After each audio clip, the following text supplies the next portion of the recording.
Hello everyone! So ito pala yung ganap po ngayong araw ay labada day talaga ngayon. Yes, sobrang dami kong labahin.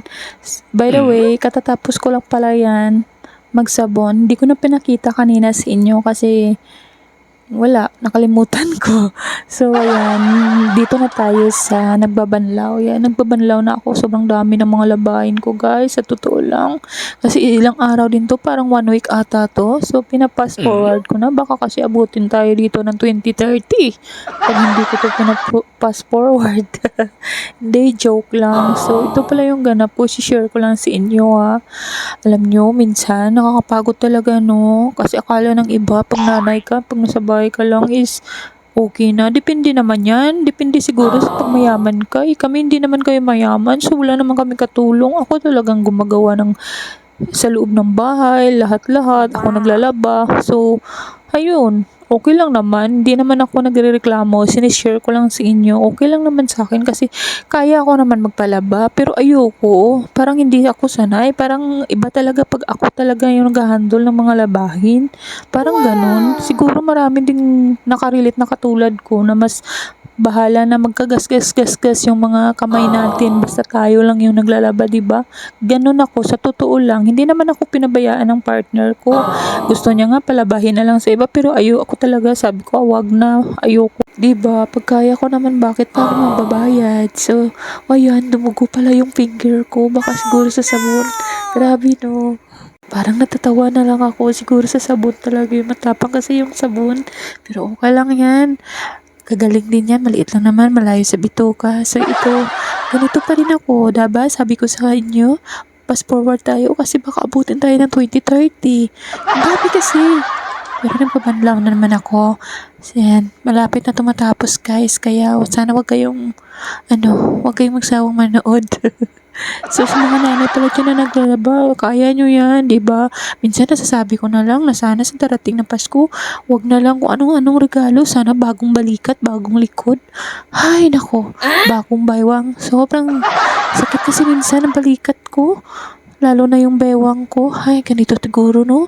Pagka nagkakaedad na tayo. Char! Drama. So, ayan, patapos na ako. Buti na lang talaga mabait yung anak ko. Nanonood lang ng TV. So, tingnan nyo. So, tapos na pala ako. And then, tara, samahan nyo ako. Magsasampay tayo. Grabe, ang dami talagang labahin. Tingnan nyo naman, guys. 2 laundry basket pa yan. At 3 laundry basket. Meron pa talagang, Diyos ko, ang dami, no? Ay, pero alam nyo, ang sarap sa feeling, no? Pag natatapos na tayo paglaba, no? Pag nakikita natin na yung mga laundry basket natin na parang wala nang mga damit na pwedeng labahan. Ay, ang sarap sa feeling, guys, sa totoo lang. Tingnan nyo naman, di ba?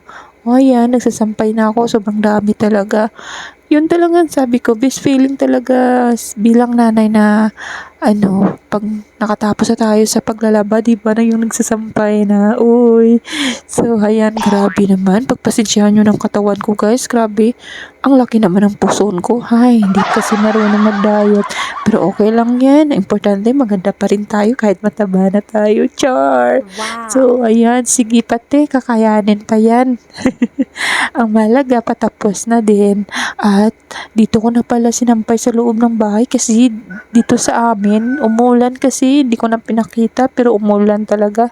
Kaya dito na lang sa bahay namin, dyan meron kasi akong hampayan para hindi naman mabasa sa ulan. Ay, grabe no. O, tingnan nyo, laki-laki ko. Parang nakatawa na lang ako sa katawan ko. Pero okay lang yan. Kasi, di ba mas okay ng ganitong katawan kaysa naman ganyang mukha. Ay, ganun. May pahugot si ate nyo. Kaya masasabi ko lang sa mga nanay dyan, lalo na may mga anak na babae, dapat turuan talaga yung mga anak sa mga gawaing bahay. Kasi madadala nila yan, lalo na pag malaki na sila, diba? Tingnan yung ginagawa natin ngayon.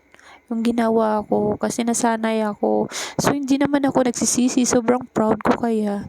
Kaya yung mga nanay dyan na sobrang pagod na laban lang. Dapat gano'n. Tingnan nyo naman si ate nyo. Tapos na maglaba. Ay, sa wakas tapos din guys. Tapos na ako maligo. Nakapagbihis na ako malamang. Hindi ko na pinakita sa inyo. So, yun. Kikis na lang ako sa anak ko. Hug na lang para mawala na yung pagod ko. Ay, sobrang sarap sa feelings, no? Mga mamishi katulad ko, no? Yung pagkatapos natin maglaba, no? O, tingnan nyo naman. Parang, uy, si ate excited na yan ako pagpahinga. So, hanggang dito na lang guys. Maraming salamat sa mga nag-subscribe. Sana hindi kayo magsawa. Bye-bye!